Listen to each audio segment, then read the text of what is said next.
பொங்கல் கொண்டாட்ட விழாவுல கருப்பசாமி பாட்டுக்கு ஆடின பெண்களுக்கு திடீர்னு சாமி வந்து ஆடியதுனால பரபரப்பு ஏற்பட்டிருக்கு. நிறைய பெண்களுக்கு அருள் வந்து சாமி ஆடி இருக்காங்க. இந்த வீடியோ இப்போ வேகமா பரவிட்டு இருக்கு.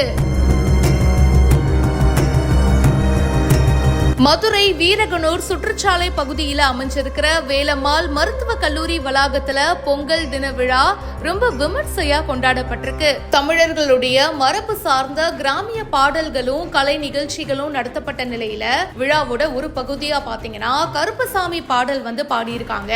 அப்போ கும்மி ஆட்டம் சில பெண்கள் வந்து ஆடிட்டு இருந்திருக்காங்க. அப்போ திடீரென பாத்தீங்கன்னா அருள் வந்து சாமி ஆட ஆரம்பிச்சுட்டாங்க. என்னப்பா நல்லா தானே ஆடிட்டு இருந்தாங்க, திடீர்னு என்னாச்சு பக்கத்துல இருந்தவங்க பதறி போயிட்டாங்க. தொடர்ந்து பாடல் பாடப்பட்டு வந்ததுனால சில பெண்கள் பாத்தீங்கன்னா சாமி ஆடி கீழே விழுந்திருக்காங்க. அதுக்கப்புறமா கூட இருந்தவங்க தண்ணி எல்லாம் தெளிச்சு அவங்கள பாத்துக்கிட்டாங்க. திடீர்னு அருள் வந்து சாமி ஆடினதுனால கொஞ்ச நேரம் பரபரப்பு ஏற்பட்டிருக்கு. அவங்கலாம் இயல்பு நிலைக்கு வந்ததுக்கு அப்புறமா மறுபடியும் பொங்கல் செலிப்ரேஷனும் நடந்திருக்கு. இந்த வீடியோ பத்தின உங்களுடைய கருத்துக்களை ஷேர் பண்ணுங்க. மேலும் பல இன்ட்ரெஸ்டிங்கான விஷயங்களுக்கு இப்பவே ஃபாலோ பண்ணுங்க.